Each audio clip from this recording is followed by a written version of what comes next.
Hello, my name is Jason Howard and I'm a senior pediatric orthopedic surgeon here at Nemours Children's Hospital in Delaware.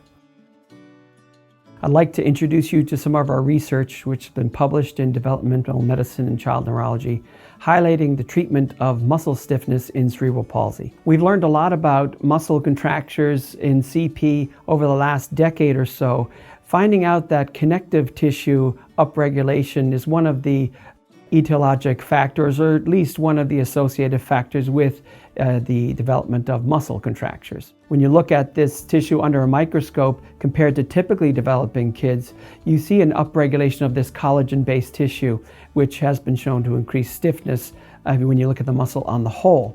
So we thought, well, why don't we look at a drug which could dissolve or digest this collagen-based tissue and see what it does with respect to reducing muscle stiffness. So we did a human muscle study where we took small muscle biopsies from the adductor longus during their regularly scheduled hip adductor surgery for hip displacement.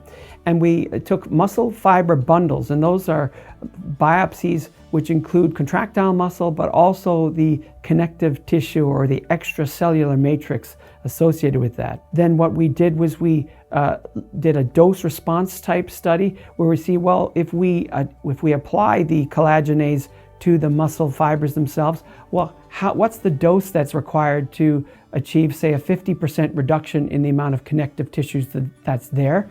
And then, how do we apply that to the muscle in a dose response fashion to get the effect that we're looking for? So we did that dose response study as a first stage of this study, and that showed us that to get a 50% reduction in collagen in the muscle fiber bundle biopsies, we needed about a 350 unit per mil dose of collagenase Clostridium histolyticum. So with that knowledge, then we applied these tissue samples to collagenase in a bath, and with a biomechanical force-loaded controller, we looked at stiffness curves for those muscle fiber bundles that were treated before and after collagenase. And then we looked at the stiffness changes, and we did find that the reduction in stiffness of the entire muscle fiber bundle decreased by 51%. So that was very encouraging and told us that there was a proof of concept here on the use of collagenase as a means to decrease muscle stiffness in CP. Of course, this is a very early preclinical stage of looking at the use of collagenase for the treatment of muscle contractures in cerebral palsy, and many more studies are required looking at the safety and efficacy of this possible treatment.